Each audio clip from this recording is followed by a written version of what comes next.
教會地點嘅遺址位於現今土耳其西部。2025年10月，我好開心可以去到七教會嘅遺址。喺第一集裏邊，我帶咗大家去老底嘉遺址。喺呢一集裏邊，我會帶大家去以弗所遺址。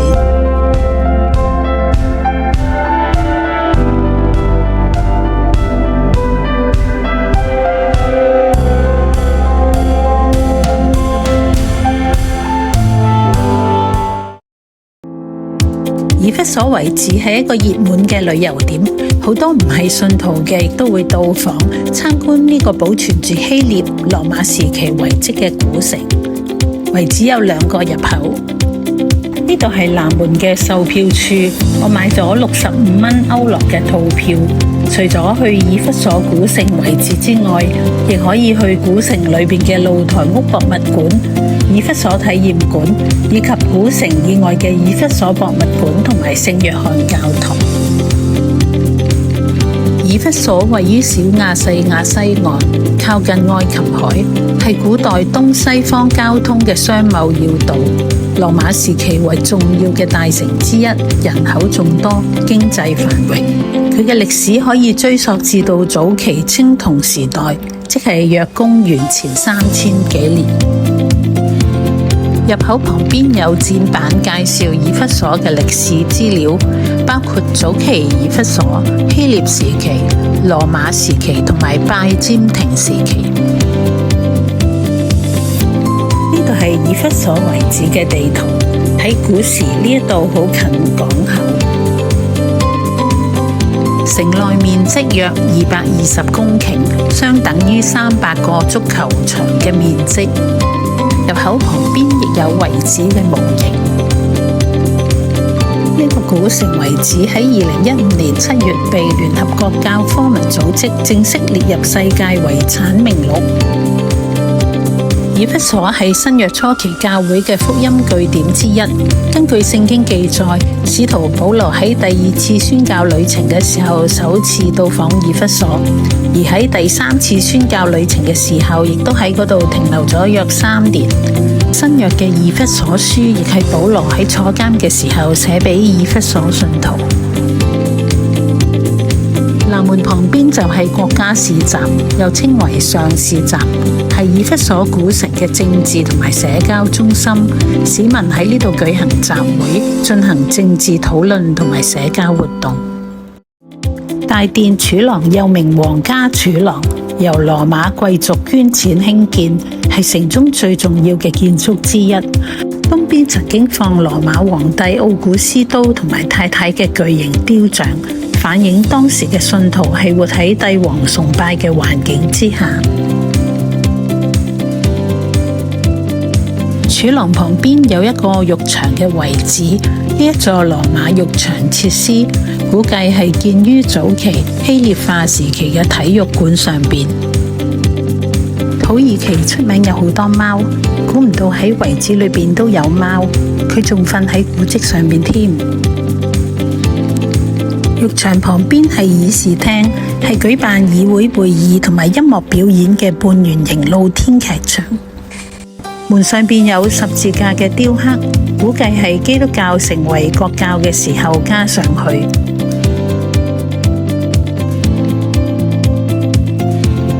議事廳可以容納約1500人，舞台上邊曾經陳列住皇家家族嘅肖像畫同埋皇帝嘅信函。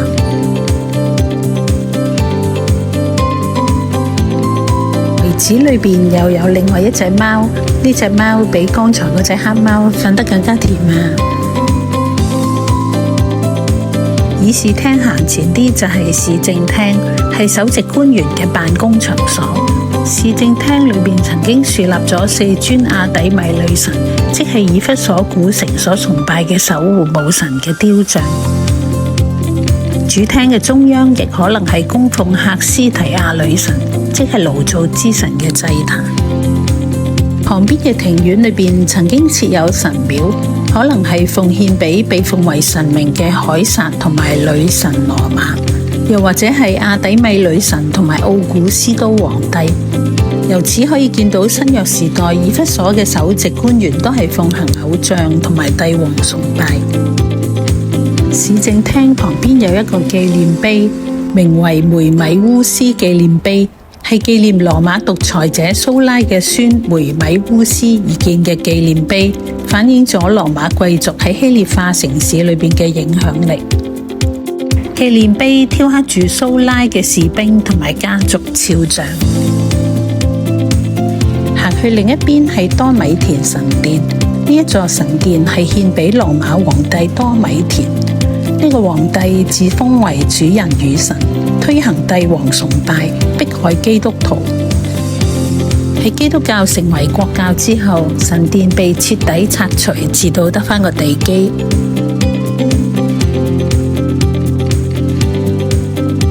神殿旁邊為多米田噴泉同埋波利奧紀念碑。紀念碑係紀念大殿堂同埋水道捐贈者波利奧而建。呢一度係多米田噴泉嘅半圓形後殿。喺多米田神殿嘅拱形地基裏邊有一個碑文博物館。館裏邊走廊目前保存咗超過3000份完整或者部分嘅碑文，包括對褻瀆神明者嘅死刑判決、希臘化時期嘅公民權、帝國書信、榮耀碑文同埋墓誌銘。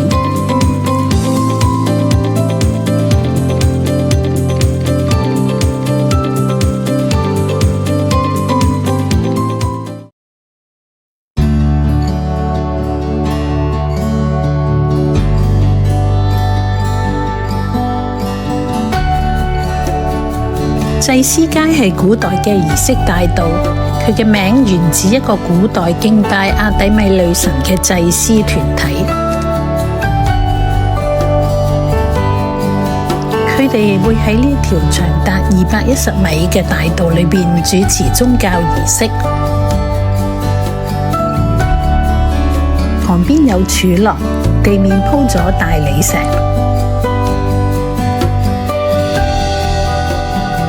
兩邊係商店、旅館、工匠工作嘅地方，亦都係古城嘅政治同埋商業中心。勝利女神 Nike 係古希臘神話裏邊嘅勝利象徵女神，亦都係知名運動品牌 Nike 嘅靈感來源。Nike 女神通常有翅膀嘅形象出現，手持象徵勝利嘅桂冠同埋橄欖枝，象徵速度、力量同埋勝利。呢一座噴泉係紀念阿底米女神同埋圖拉真皇帝。噴泉中間原本有圖拉真嘅雕像，腳踏象徵世界嘅球體，而家只係剩低基座。周圍原本有好多尊神畫同埋皇室雕像，我哋又睇到帝王崇拜同埋偶像崇拜嘅遺跡。呢一座神殿係紀念哈德良皇帝，神廟門口有保存完好嘅精緻圓拱門，門楣上面嘅浮雕描繪咗以弗所嘅建成神話，包括前面嘅幸運女神半身像，後邊嘅蛇髮女妖美杜莎。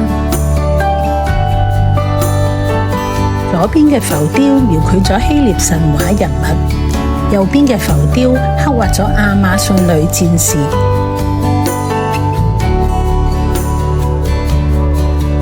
神殿裏面曾經樹立多位皇帝嘅雕像。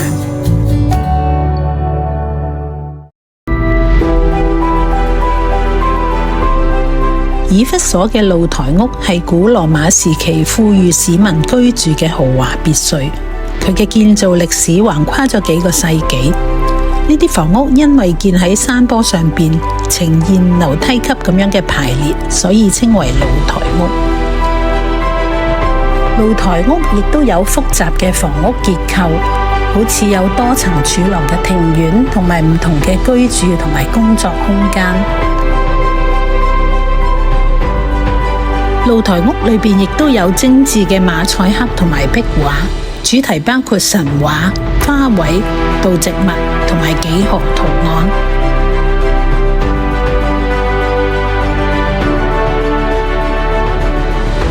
露台屋亦有先進嘅生活設備，好似冷熱水同埋地暖系統。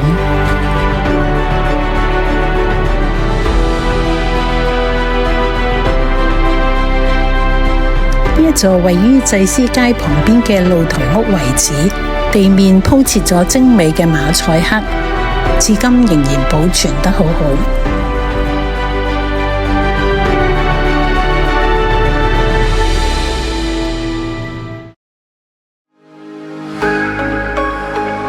塞爾蘇斯圖書館係以弗所嘅地標古蹟，為咗紀念羅馬執政官塞爾蘇斯而建。圖書館下面係地下墓室。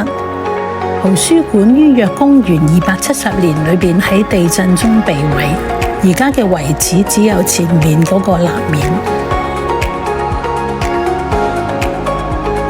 圖書館曾經收藏咗約12000本書籍。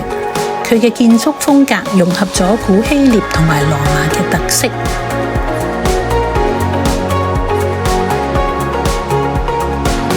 圖書館正面嘅雕像以4尊女神為著名，佢哋分別象徵智慧、美德、思想同埋知識。呢4座雕像原創於公元2世紀，代表咗古羅馬時期對知識同埋美德嘅尊崇。原件而家放咗喺維也納博物館，現場嘅係複製品。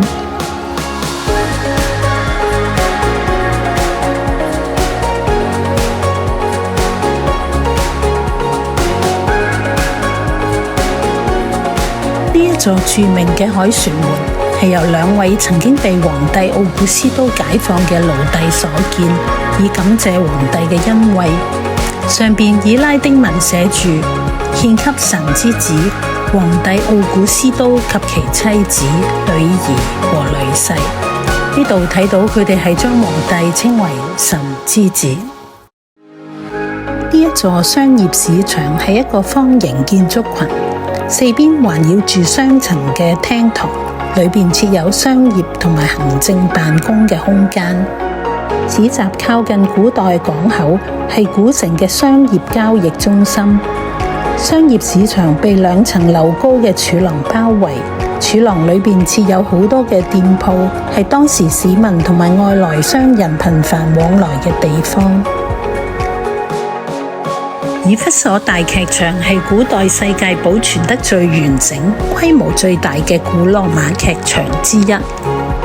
劇場最高峰嘅時期可以容納25000名觀眾。由於大劇場進行維修，我哋入唔到裏邊睇。根據聖經使徒行傳嘅記載，保羅喺以弗所傳道嘅時候，好多人棄拜偶像，大大影響咗亞底米女神像嘅生意。能像煽動咗群眾捉住咗保羅嘅同伴，衝進戲院，引起咗大大嘅騷動。估計呢個戲院就係呢一個大劇場。呢一座柱廊式嘅住宅曾經被誤認為係妓院歡愉之屋。據說附近曾經有妓院，喺附近嘅大理石嘅路面刻有一啲嘅腳印，指引啲男性去到呢個嘅妓院。不過因為維修，我哋都揾唔到呢啲腳印嘅位置。以弗所古城嘅公共廁所係當時羅馬城市公共設施嘅典範，具有相當先進嘅排水設施。廁所服務附近嘅市民同埋鄰近嘅浴場訪客。座位沿住開放式柱廊庭院嘅3側排列，座位前面設有清水通道，用於清潔用途。呢種咁開放嘅排坐廁所，為當時嘅人提供咗談天說地、討論政治同埋傾生意嘅社交空間，真係大開眼界。連隻貓都嚟坐下。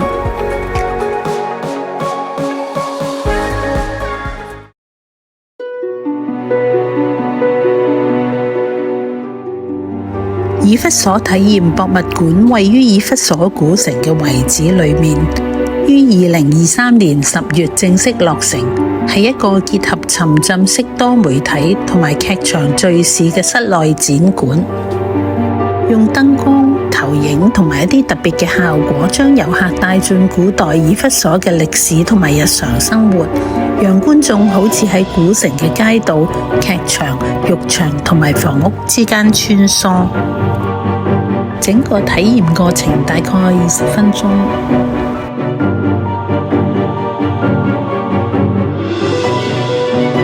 以弗所體驗博物館主要嘅內容包括3部分。第一部分係神話同埋城市嘅起源。第二部分係羅馬時期嘅城市同埋生活。第三部分係亞底米女神同埋基督教時期嘅變遷。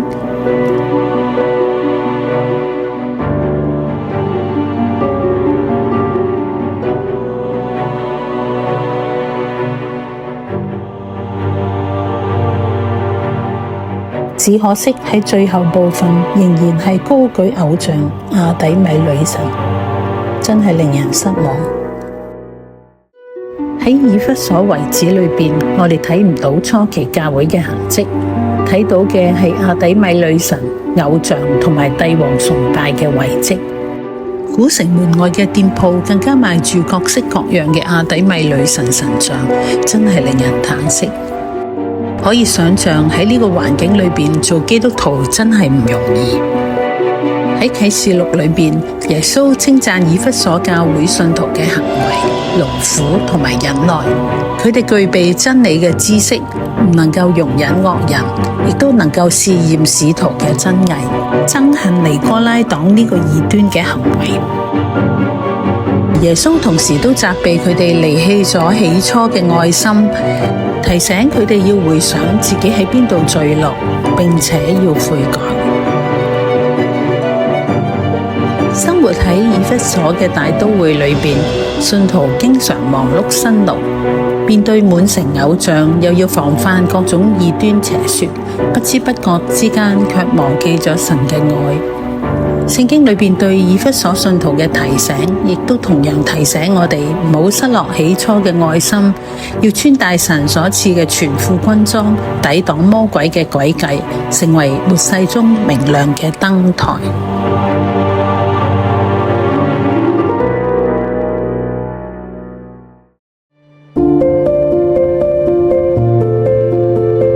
聖約翰教堂距離以弗所古城遺址只有幾分鐘嘅車程。呢一座係一座歷史悠久而且重要嘅基督教建築，相傳為使徒約翰埋葬嘅地方。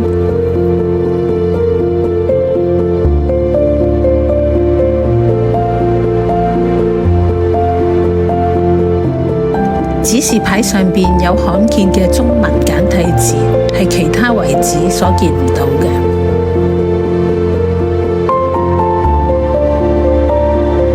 呢一度較以弗所古城遺址少人，周圍好寧靜。呢度靜到有2隻狗喺度瞓覺添。教堂建於公元4世紀，即係基督教成為國教嘅時候。之後呢座教堂亦都由拜占庭皇帝查士丁尼1世喺6世紀重建。呢度係原本教堂嘅樣，佢原本係一座宏偉嘅十字形建築，內部有6個圓頂。因為地震同埋風化破損嚴重，現存嘅遺址只能見到大理石嘅台階同埋教堂入口呢啲結構。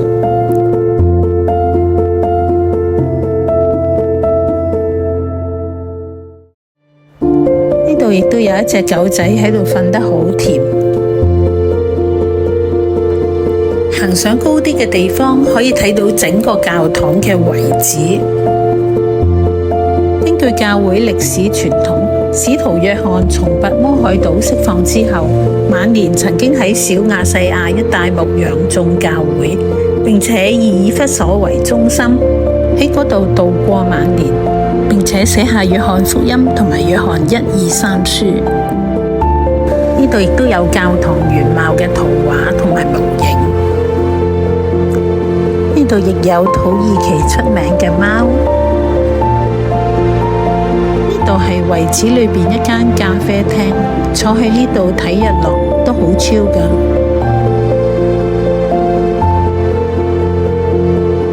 呢度係教堂另外一邊嘅入口。據說有從歐洲嚟嘅旅行家喺研究門上邊嘅浮雕嘅時候，誤以為呢個場景係描繪基督徒受到迫害，因此就叫咗呢道門叫做迫害之門。附近仲有傳說中嘅瑪利亞故居，相傳約翰係遵照耶穌喺十字架上面嘅託付，喺呢一度奉養瑪利亞至終老。